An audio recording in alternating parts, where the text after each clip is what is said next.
حب الجمهور وياك بيشجع اسم الاهلي الاستاد، ومن زمان في الدم حب الاهلي ويفضل. لو قلتلك في لعيب عنده رجل شمال مسطرة وبيجري على الخط زي القطر مبيعرفش يأدي، أكيد هتفكر في واحد بس: علي معلول. من صفاقس لحد استاد القاهرة، من منتخب تونس لبطولات الأهلي، قصة لاعب مبيعرفش يقول لأ للتحدي ودايما بيكسب الرهان.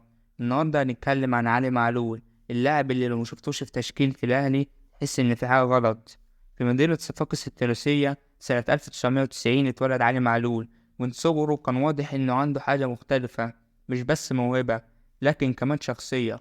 بدأ مشواره مع نادي صفاقس، ومن أول ظهور ليه كان واضح إن ده مش باك شمال عادي. أرقامه مش أرقام مدافع، كان بيجيب أهداف وبيصنع أكتر، وكمان بيقود الفريق كقائد حقيقي. في موسم 2016-2015 فاز بلقب هداف الدوري التونسي.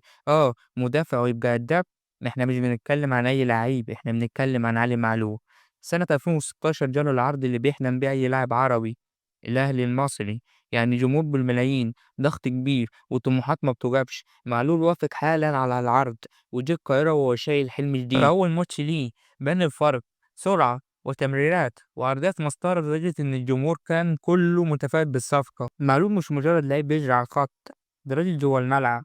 كل ماتش بيلعبه كأنه نهائي كأس عالم، ولو الأهلي خسران تلاقيه بيحفز زمايله، ولو الأهلي كسبان أول واحد بيشكر فيهم. في ماتشات كتير تلاقي معلول بيسجل وبيصنع في آخر الدقايق. وما تنساش إن معلول كمان كان ركيزة أساسية مع منتخب تونس، وشارك معاهم في كأس عالم قطر، وقدر يكسب المنتخب الفرنسي المفاجأة اللي محدش كان يقدر يتوقعها. وشارك معاهم في كأس عالم روسيا 2018، غير أفريقيا للمحليين عام 2014 و2016، أفريقيا عام 2015 و2017 و2023، واستبعد في 2019 بسبب الإصابة. من يومه في الأهلي وعلي معلول قرر يكتب التاريخ بقدمه اليسرى. حبينا نتكلم شوية عن أرقام علي معلول. علي لعب مع نادي الأهلي من 2016 لحد 2025، لعب 256 مباراة، قدر يسجل 53 هدف ويصنع 81 هدف، يعني مساهم بشكل مباشر ب 134 هدف. قدر يكسب 7 دوري الدوري المصري، 4 دوري أبطال أفريقيا، 3 كأس مصر، 4 سوبر أفريقي، 2 برونزية كأس العالم للأندية. يعني باختصار علي معلول مش بس ظريف، دي ماكينة أهداف وأسيستات. ما تنساش إن علي معلول هو اللي رفع الكورنر لعمرو السولية، وهو اللي بدأ الهوت لمحمد مجدي قفشة في نهاية القرن طبعا.